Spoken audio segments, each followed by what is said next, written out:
Si te gusta la historia, probablemente conozcas los principales imperios coloniales que existieron durante la época del colonialismo europeo: Gran Bretaña, Francia, España, Portugal, Países Bajos, Alemania e Italia. Pero hubo otras naciones europeas más pequeñas que intentaron, a veces con cierto grado de éxito, establecer sus propios imperios coloniales más pequeños. E incluso algunos ejemplos de naciones no europeas que en algún momento tuvieron brevemente un tipo de imperio colonial.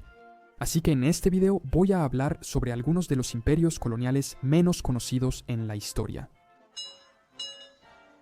Primero, Dinamarca, probablemente el más conocido de estos imperios coloniales poco conocidos.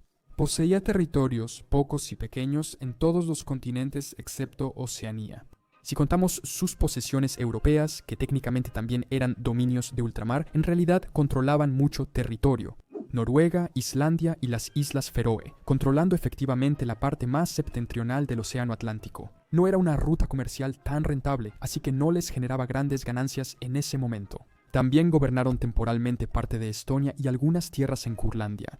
Groenlandia, el mayor territorio de América bajo su dominio, aún pertenece a ellos, aunque podría independizarse pronto.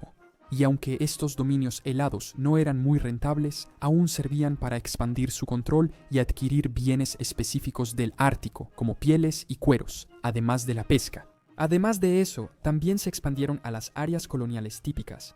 En el Caribe establecieron las Indias Occidentales danesas, controlando varias islas como Santo Tomás, San Juan y Santa Cruz, que compraron a los franceses. En 1917 ocurrió lo contrario y estas islas se vendieron a Estados Unidos, hoy llamadas Islas Vírgenes de Estados Unidos. En África tenían fuertes y puestos comerciales en la costa que luego vendieron a los británicos. También intentaron su suerte en la India y participaron en el comercio con China. Sus colonias incluían Drankabar, Serampore y las Islas Nicobar, llamadas Nueva Dinamarca. En el punto más alto de su colonialismo en Asia, vendieron una cantidad increíble de té a los británicos, obteniendo enormes ganancias. Durante las guerras napoleónicas, los británicos destruyeron las fuerzas navales danesas y obligaron a Dinamarca a venderles sus territorios en la India. También en el norte de Europa, Curlandia o Courland, no sé cómo se pronuncia. Como Brandeburgo y otros estados alemanes antes de la unificación, Curlandia también intentó colonizar en sus inicios. Era un feudo polaco-lituano que decidió aventurarse en los océanos. Sus colonias fueron establecidas bajo Jakob, duque de Curlandia, y debido al estatus de Curlandia, también eran colonias indirectas de la mancomunidad polaco-lituana. Y en ese tiempo, entre 1642 y 1682, el reinado de Jakob tenían una de las flotas mercantes más grandes de toda Europa. Realizaron viajes a las Indias Occidentales, donde los colonos establecieron la primera colonia en Tobago. El primer intento de establecer la colonia fue aparentemente un fracaso, pero fue refundada y parecía ir bien la segunda vez. Esto fue en 1639. Un tiempo después, en 1651, el ducado obtuvo una colonia en África en la isla de San Andrés, en el río Gambia. También obtuvieron el control de tierras adicionales, incluyendo la isla de Santa María, lo que hoy es Banjul y el fuerte Gillifrey, pero solo mantuvieron el control de estas tierras por menos de una década antes de cederlas a Inglaterra en 1664. La cesión ocurrió porque Curlandia se debilitó durante las guerras del norte contra Suecia. En América, la colonia de Tobago fracasó principalmente por la resistencia de los nativos, según creo. Un esfuerzo colonial poco conocido fue el de los Caballeros de Malta, realizado por un país casi desaparecido y poco conocido. Son los sucesores, por decirlo así, de los Caballeros Hospitalarios, quienes gobernaron Malta como estado vasallo de Sicilia. Actualmente su territorio es solo un edificio en Roma, aunque antes fueron un país de gran fuerza. Dominó Malta y partes del norte de África, principalmente cerca de Trípoli, de 1530 a 1798, y en este intervalo de tiempo también se aventuraron en el Caribe y establecieron colonias. La colonización hospitalaria de las Américas ocurrió entre 1651 y 1665. En su apogeo poseían 4 islas del Caribe: San Cristóbal, San Martín, San Bartolomé y Santa Cruz. Estas fueron compradas a la Compañía Francesa de la Isla de América, que acababa de ser disuelta. Sin embargo, su dominio fue breve y 14 años después las vendieron a la Compañía Francesa de las Indias Occidentales. Todavía en el sur de Europa tenemos Ragusa. Ragusa era en ese momento una ciudad-estado croata, ubicada en la costa del Adriático. Desconocido para muchos, de alguna manera tenía una colonia en la India.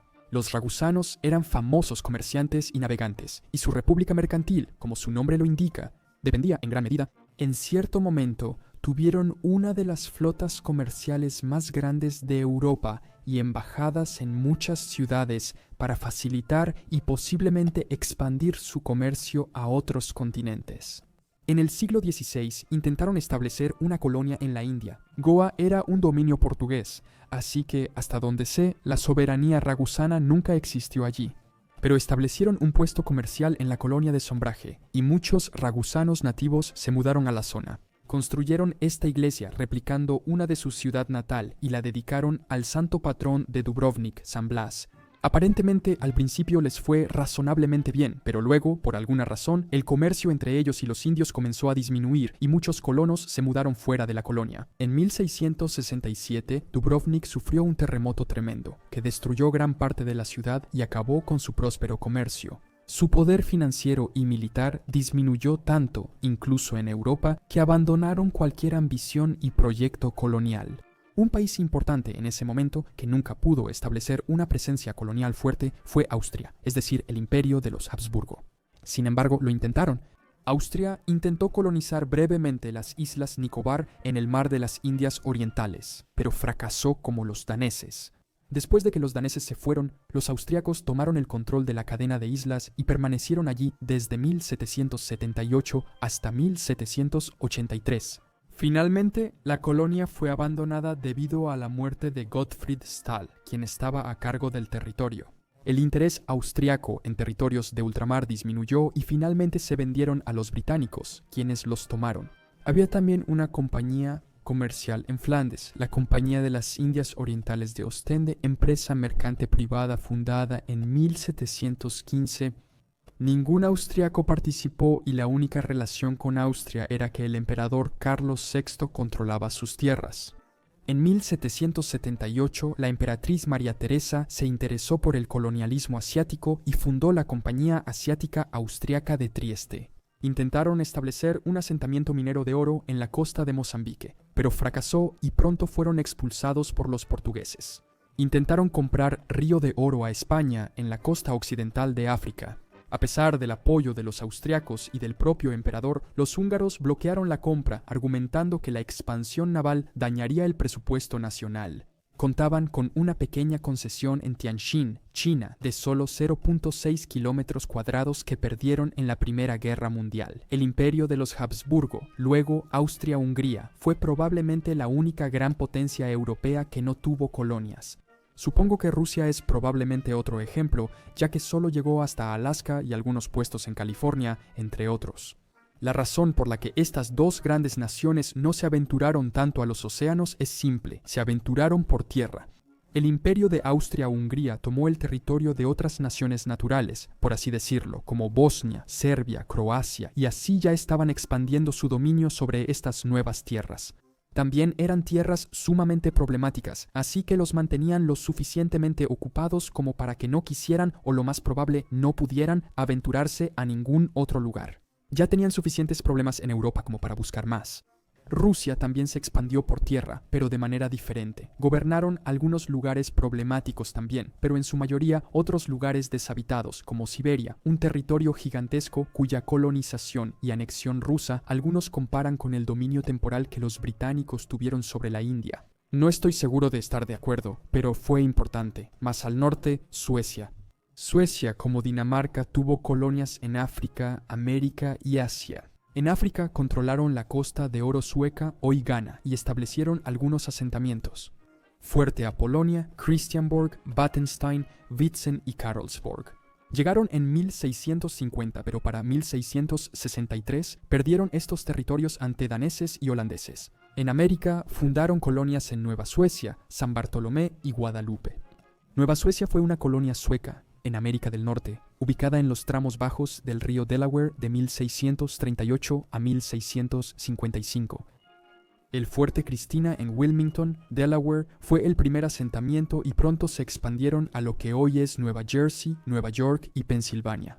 La República Holandesa conquistó Nueva Suecia en 1655 durante la Segunda Guerra del Norte y la incorporó a Nuevos Países Bajos. San Bartolomé era una isla en el Caribe que vendieron a los franceses, gobernándola por menos de un año solamente. En Guadalupe la obtuvieron tras ser cedida por Gran Bretaña, pero volvió a manos francesas, sus colonizadores originales. En 1733, la Compañía Sueca de las Indias Orientales fundó una fábrica en Porto Novo, hoy Paringepetai, aunque después de un mes fue destruida por los británicos y los franceses, y realmente parece que las principales potencias europeas jugaron un papel importante en evitar que estas otras más pequeñas alcanzaran su nivel de poder en el colonialismo. En Escandinavia, la primera experiencia colonial de Noruega fue distinta a la de otros países. Hasta donde sé, no tenían colonias ni compañía comercial propia. Simplemente controlaban la compañía Société Domadal en Mozambique portugués, que poseía plantaciones de coco y una fábrica de aceite de palma. Su única expansión territorial significativa, que podría considerarse colonialismo, ocurrió mucho después en el siglo XX. Noruega ocupó la tierra de Erik el Rojo en Groenlandia de 1931 a 1933.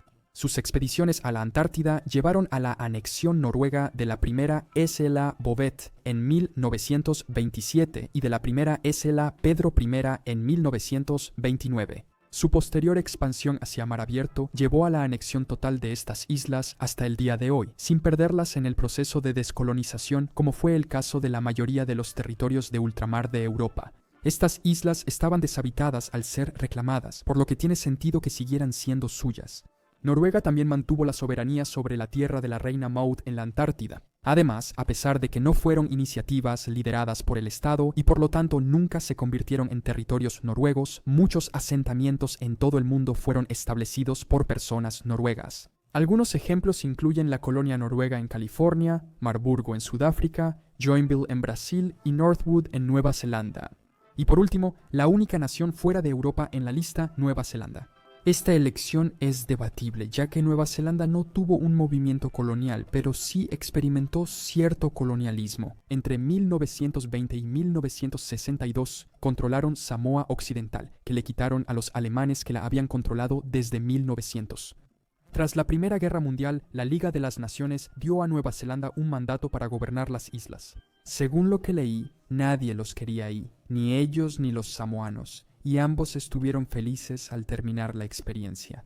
En 2002, el gobierno de Nueva Zelanda incluso emitió una disculpa formal a los samoanos por su gobierno en la isla de manera colonial, lo cual sirve como una buena oportunidad para recordarnos una vez más que, a pesar del interés histórico de los imperios coloniales, siempre debemos recordar que se construyeron sobre el esfuerzo y la exploración de los nativos, en la mayoría de los casos obligando a la gente a trabajar solo para el beneficio del colonizador y sometiéndolos a un poder extranjero solo porque resultaba ser más fuerte. Así que esos fueron algunos de los imperios coloniales menos conocidos que han existido, desde pequeños intentos que al final resultaron ser un fracaso, hasta otros que sí tuvieron cierto éxito, pero que simplemente no son muy conocidos porque son mucho más pequeños que los imperios de otras grandes potencias europeas.